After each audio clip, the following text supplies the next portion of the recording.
Hello, so glad you could join me as we take a trip back in time to look at waistcoat buttons, starting from 1720 and moving through to 1920. By studying early portraits, one can see how sumptuous both coats and waistcoats could be at that time. Just look at the wonderful gold braid and buttons. The buttons would have been covered in fabric and embellished with gold thread, paillettes, and sequins. All of this over a wood or bone base.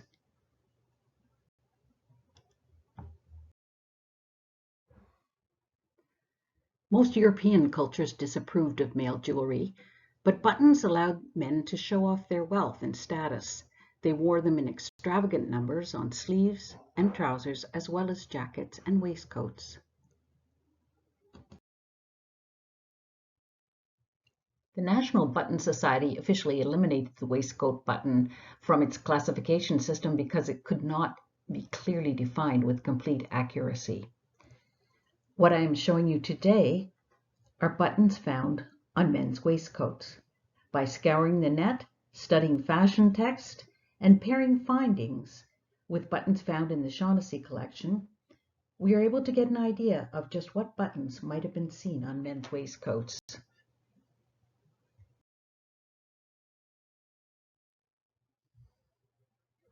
The following slides include buttons from the collection Jane Shaughnessy began in 1940. Interesting for the fact that they have remained in the Shaughnessy family for generations, I'm delighted to be able to share them with you today. Unless otherwise indicated, the buttons measure 1/2 inch in diameter.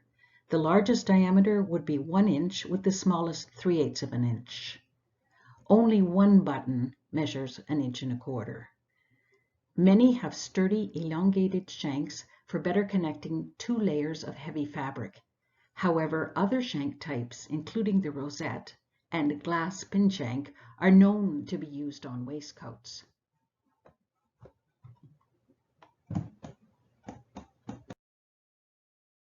We're going to see how waistcoat buttons changed over time. They began as richly embroidered, very expensive items.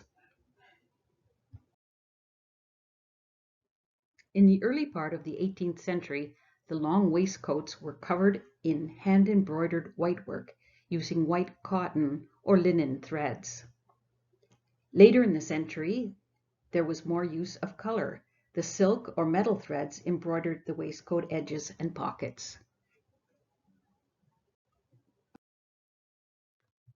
This rock crystal button might be found in pairs on the side of breeches or in singles running down the center of a waistcoat. Pink was a popular color for gentlemen in the 1770s. Most waistcoats were made of silk, elaborately embroidered at the edges and pockets, and often with an overall spotted or sprig motif.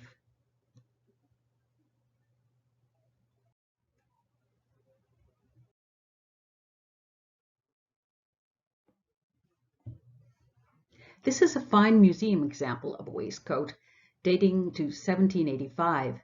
It includes all of the detail with wonderful embroidery starting at the collar, running down the front panels of the waistcoat, around the bottom, and even across the pocket flaps. The buttons are hand embroidered in colors and patterns that relate to the rest of the embroidery.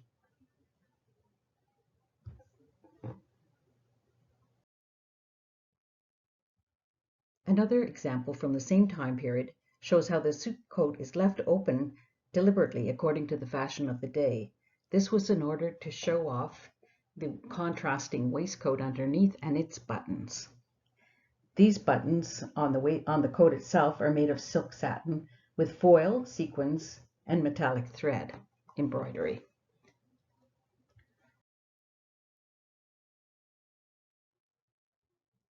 No study of waistcoat buttons would be complete without mention of the death's head pattern. In the late 1700s, the vest might have been fastened with 26 such buttons, made in silk thread colors, wound over a wooden or bone core. Any washable waistcoats would have used bone forms for the button to avoid any staining from the wood base. The X pattern replicated a skull and crossbones. Colors were chosen to enhance the overall design of the waistcoat.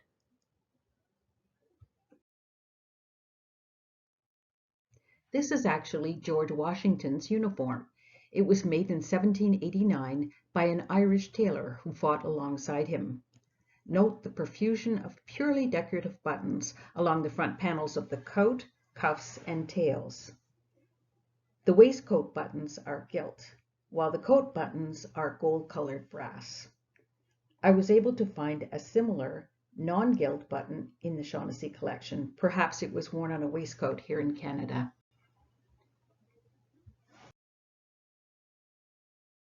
During the late 1700s in France, there was an increase in the use of wool in items of clothing.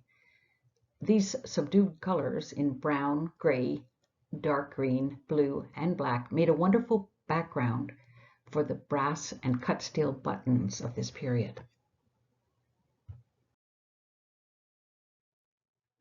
Some of the steel buttons were so large they were subject to cartoons in the British press.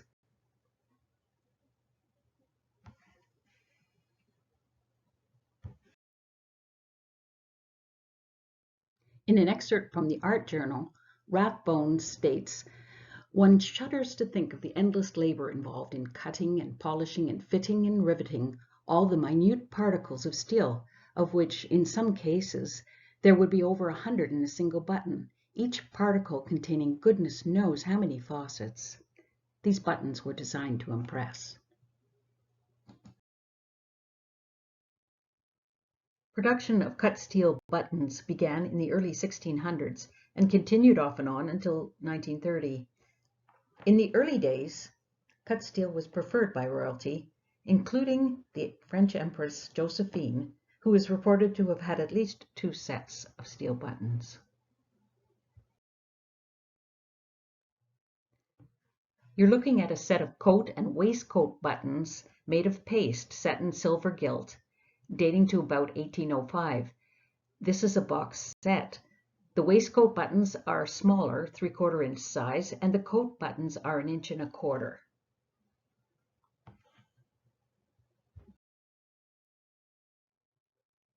Until 1820, waistcoats were white or black. After that, they could be any color of the rainbow. In the image on the left, a brass ring attaches the button to a cream wool waistcoat. These buttons were produced during the term of the President Andrew Jackson, hence the name Jacksonian buttons.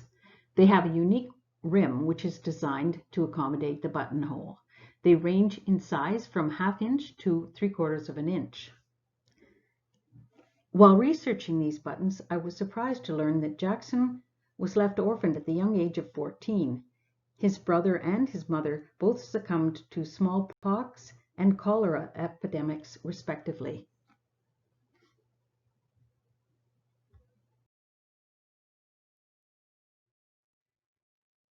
Beau Brunel instituted a far less flamboyant style of dress, really pared down. It was like a uniform, consisting of a blue coat, buff waistcoat, and off-white linen shirt, white tie, and buckskin trousers.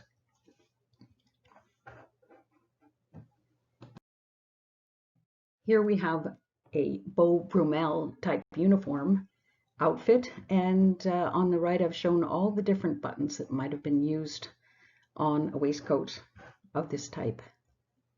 There's quite an assortment.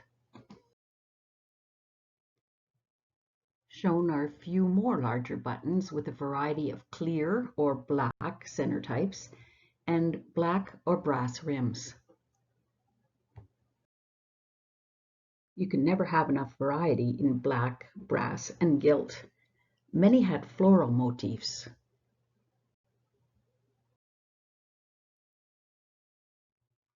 Finally, we begin to see some color. These blue and purple glass stones are surrounded by brass in a variety of different designs. These clear and purple examples come in cracked and faceted glass surrounded by a rim of plain brass. The centers of buttons were sometimes covered with fabric identical to the waistcoat. Here are some examples. You can see using the example on the right how this type of button might suit a waistcoat.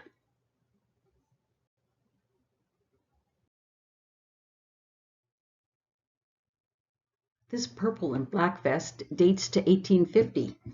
I've managed to find a similar button in the Shaughnessy collection. It incorporates a star motif, which is often seen in waistcoat buttons. The coloring underneath would correspond to the waistcoat color.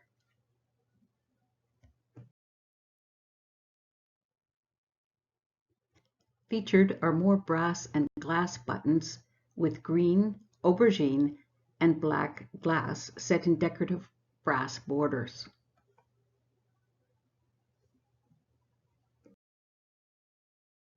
As you can see, delicate patterns and colors are not just reserved for ladies. These buttons are from the late 1800s. You can see, as I mentioned before, that stars are frequently seen, as are crosses.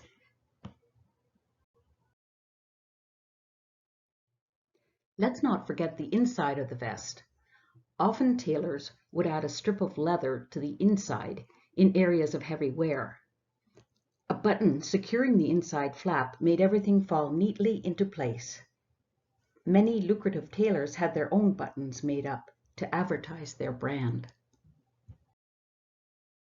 Now we're going to have a look at some gorgeous half-inch ball buttons.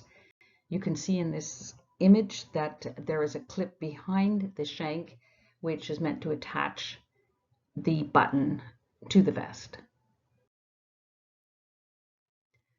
I've asked Sue Farrah from the Ottawa Valley Button Club to help me understand glass ball buttons and a bit about their history. So here's what she had to say. Glass buttons were developed and first came into use in 1860 and continued to be made until World War I. Waistcoats were worn throughout that period. So it's impossible to be precise, but I think that the peak period was 1870 or 1880 until 1910. Colored glass was more popular after about 1880. Here's another example of a glass ball button with an elongated shank. They are truly lovely. Sue goes on to say, I believe that different glass styles and elongated shanks went in and out of fashion and probably were more popular in some regions than in others. This black ball button appears to have a pink crochet floral center. Actually, I'm told the center is textured foil under glass. You can see the method of attachment in the picture on the right. There's a clip that attaches the whole entire button to the vest. Here's an assortment of small waistcoat buttons. You can see below the cameo is the back part of the cameo, just to show what that would look like. It's sword made. Although these pink buttons correspond with the colors of the pink and white waistcoat from 1760, glass and metal buttons would not have been seen until 1840. The buttons here probably belong to the late 1800s. Here's another couple of buttons, and you can see how the back is attached in a different type of clip. It almost looks like a hairpin on the back of this black and white button. Another assortment of buttons in the colors of the day. Here are some more lovely colored examples. Blue and ruby in the centers. The two blue centers are made of foil under glass. You can see how well these buttons correspond to the fabrics. This classic black and white set of buttons must have made the wearer feel quite dapper. Buttons paid tribute to man's best friend.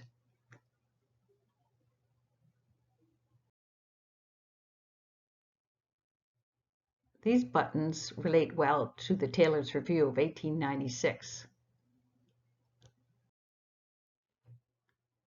A review of the Eaton's catalog from 1899 to 1913 reveals the vest figuring prominently in 1899 and slowly declining thereafter. By 1913, the vest was relegated to the sales section of the catalog.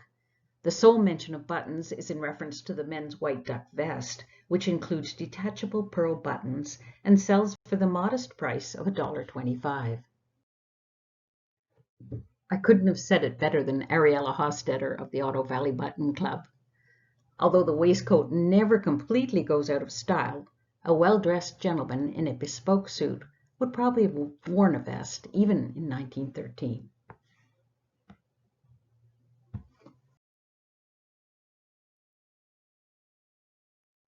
And if we need further proof, the Burke's catalog of 1911 still offered vest button sets in platinum and 14-karat gold with mother of pearl, advertising them as appropriate jewelry for gentlemen.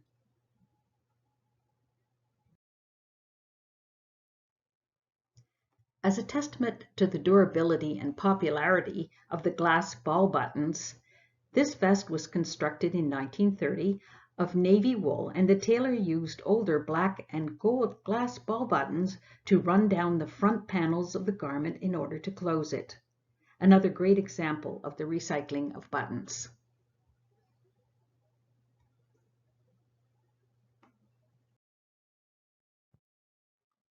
By 1920, the Eden's catalog shows vests constructed with the fabric identical to the suit itself. Use of and prominence of the vest has declined significantly. Buttons fade into the background fabric and play only a functional role. The era of the opulent waistcoat button has ended.